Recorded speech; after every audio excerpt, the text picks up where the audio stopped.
Welcome everybody to Extreme Power No Handling Autocross, and today we're dealing with the 2003 Honda S2000. Now this in general is a really rather good sports car. Has plenty of power, plenty of torque, not much in the way of weight, and yeah, bang on 50-50 weight distribution, meaning it's one of the best handling and one of the fastest early 2000s sports cars. So yeah, let's see what it can do when it comes up with more power and obviously the autocross circuit. So let's see what we can put in it. Now we can give it a 3.2 litre inline 6, a 6.2 litre V8 or a 1.6 litre inline 4.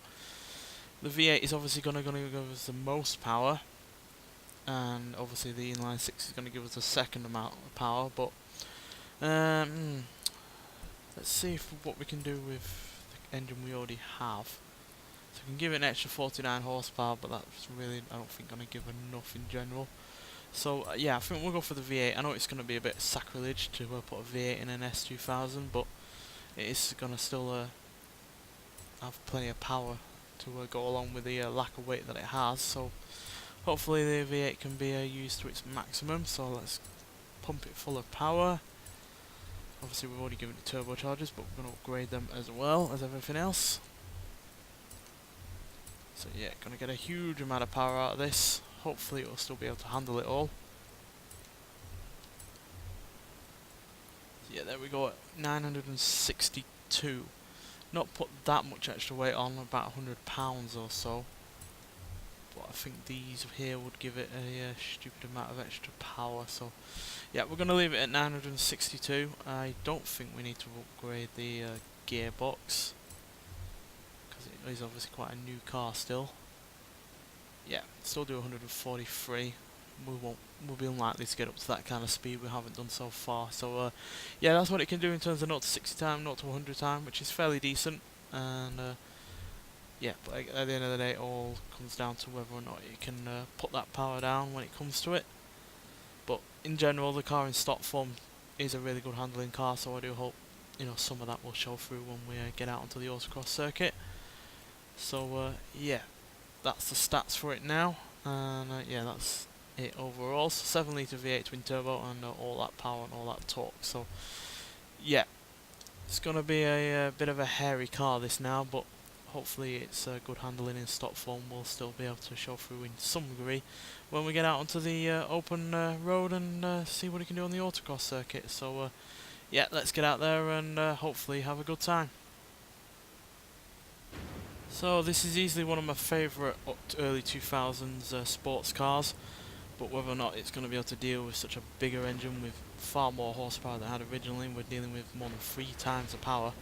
It's obviously going to be all down to the grip, the suspension, the brakes, and yeah, whether or not the car has the handling in general to be able to deal with it all. But it's always about a challenge on this series, so let's see what it can do.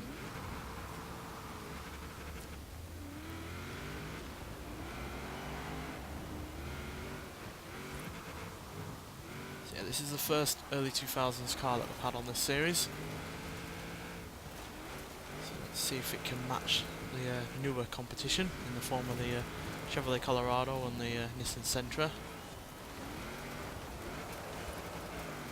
Obviously this is way out of its comfort zone, not just in terms of power and the engine that has been swapped into it, but also in terms of the surfaces it's going to be dealing with and the conditions.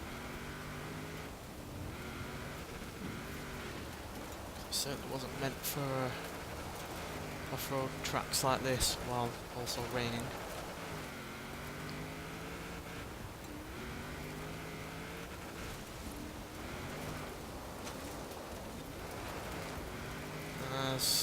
Yeah, pretty predictable in terms of the fact that it's got oversteer. If we can manage it, then we should be able to keep it all under control.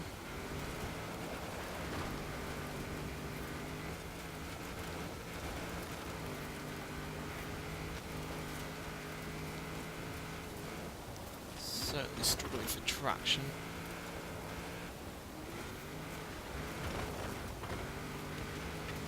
Oh dear. Oh yeah, I forgot. I'm not allowed to rewind after a cliff fall, am I? Let's go off the edge. Whoa dear. Ow. It's going to cost us a bit of time there. Sorry, I forgot about not being able to rewind by doing that.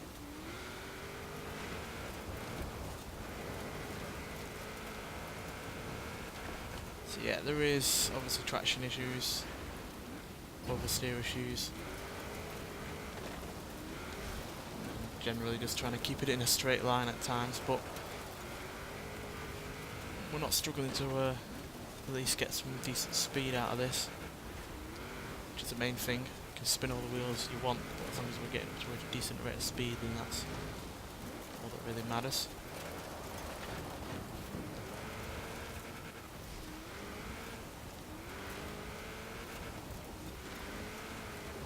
See what we can do down here.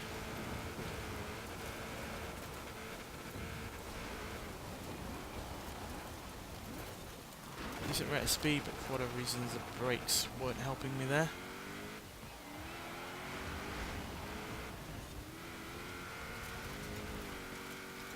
Maybe I just braked a little bit too late.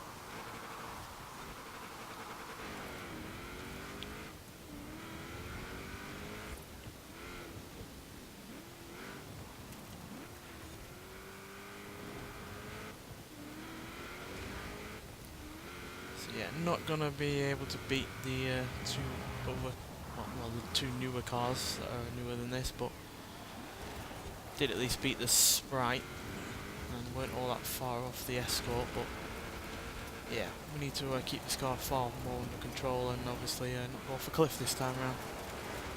We should hopefully be able to improve. Be a big disappointment if we didn't, considering I did have quite high hopes for this car.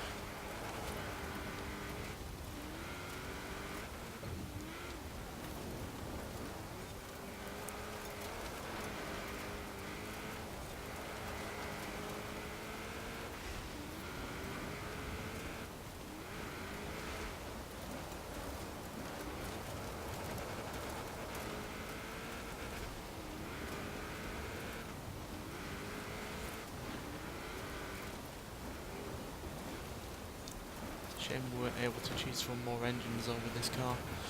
Would have expected to be able to put in like a quad rotor engine or something, which probably might have suited this car a fair bit better. So obviously this car is not used to such a large amount of torque.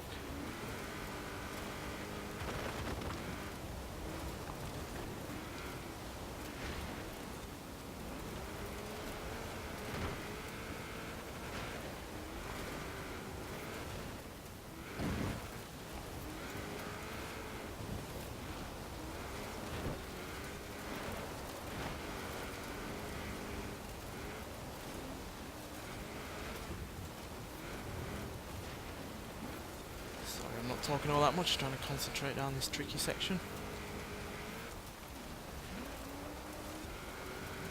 This car in this upgraded form does require a lot of attention.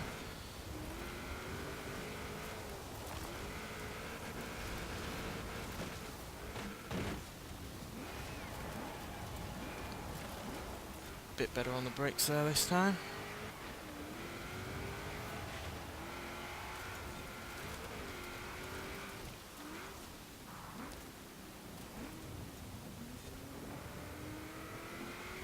Controlled through the hairpins, do not want to be sliding around.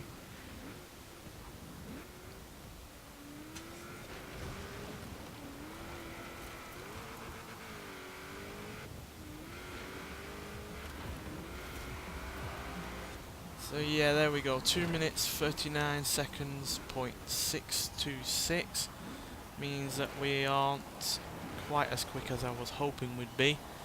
But we did at least beat the Mercedes-Benz 280 SL, the Ford Escort RS Cosworth and the Austin Healey Sprite Mark 1.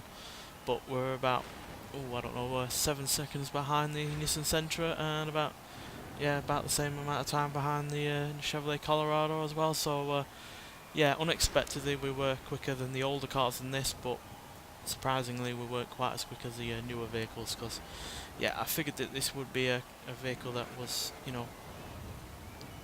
new enough to be able to beat, the older cars, but also new enough to also challenge the newer vehicles, because you know, this is a sports car in its stock form, so I figured that would give it some advantages, but obviously the front wheel drive Nissan Sentra and the rear wheel drive Chevrolet Colorado were just a bit better.